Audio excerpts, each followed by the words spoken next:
नमस्ते दोस्तों, यह कहानी आपको भी भाव विभोर कर देगी। आज की कहानी है धर्म पत्नी की अंतिम विदाई। अगर पत्नी है तो दुनिया में सब कुछ है, राजा की तरह जीने और आज दुनिया में अपना सिर ऊंचा रखने के लिए अपनी पत्नी का शुक्रिया। आपकी सुविधा असुविधा आपके बिना कारण के क्रोध को संभालती है, तुम्हारे सुख से सुखी है और तुम्हारे दुख से दुखी है। आप रविवार को देर तक बिस्तर पर रहते हैं, लेकिन इसका कोई रविवार या त्योहार नहीं होता।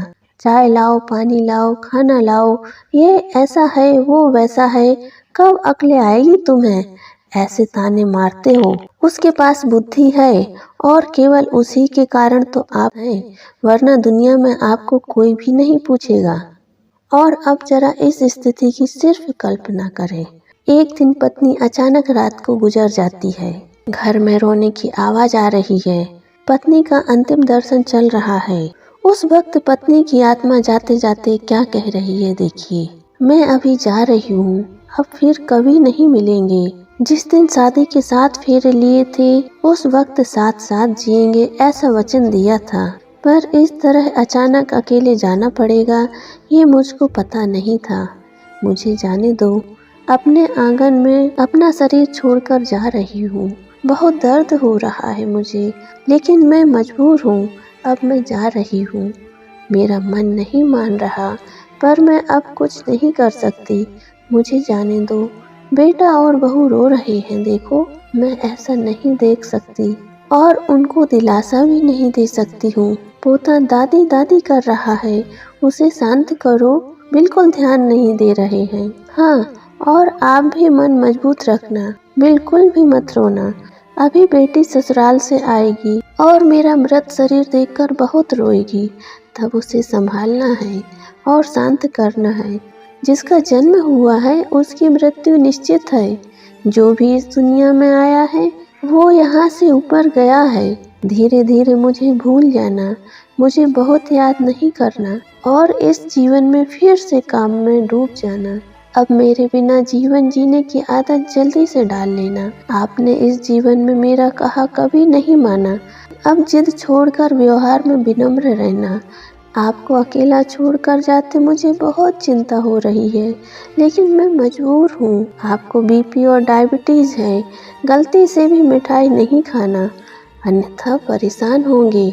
सुबह उठते ही दवा लेना न भूलना। चाय अगर आपको देर से मिलती है तो बहू पर गुस्सा न करना।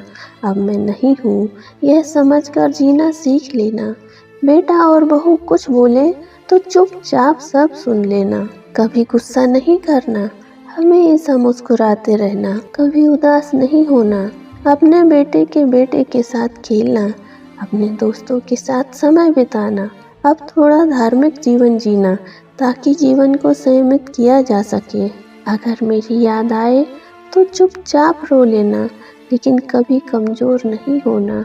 मुझे जाने दो। मेरा रुमाल कहाँ है, मेरी चाबी कहाँ है। अब ऐसे चिल्लाना नहीं, सब कुछ तरीके से रखने और याद रखने की आदत डाल लेना। सुबह और शाम नियमित रूप से दवा लेना। अगर बहू भूल जाए तो सामने से याद कर लेना। जो भी खाने को मिले प्यार से खा लेना और गुस्सा नहीं करना।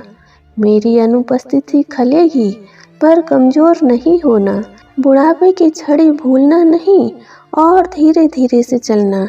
यदि बीमार हो गए और बिस्तर में लेट गए तो किसी को भी सेवा करना पसंद नहीं आएगा। शाम को बिस्तर पर जाने से पहले 1 लोटा पानी मांगकर अपने पास रख लेना। प्यास लगे तभी पानी पी लेना। अगर आपको रात को उठना पड़े तो अंधेरे में कुछ लगे नहीं, उसका ध्यान रखना। शादी के बाद हम बहुत प्यार से रहे, परिवार में फूल से बच्चे दिए। अब उन फूलों की सुगंध मुझे नहीं मिलेगी। मुझे जाने दो। उठो, सुबह हो गई, अब ऐसा कोई नहीं कहेगा। अब अपने आप उठने की आदत डाल लेना, किसी की प्रतीक्षा नहीं करना। और हाँ, एक बात तुमसे छिपाई है, मुझे माफ़ कर देना। आपको बिना बताए नज़दीक के पोस्ट ऑफिस में बचत खाता खुलवाकर 19,000 रुपये जमा किए हैं। मेरी माँ ने मुझे सिखाया था एक एक रुपया जमा करके एक कोने में रखना चाहिए। मैंने भी वही किया है।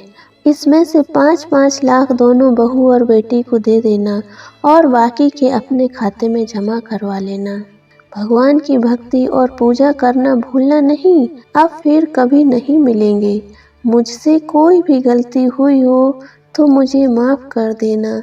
मुझे जाने दो, मुझे जाने दो। ये एक मेरे दिल की आवाज़ है। अलविदा।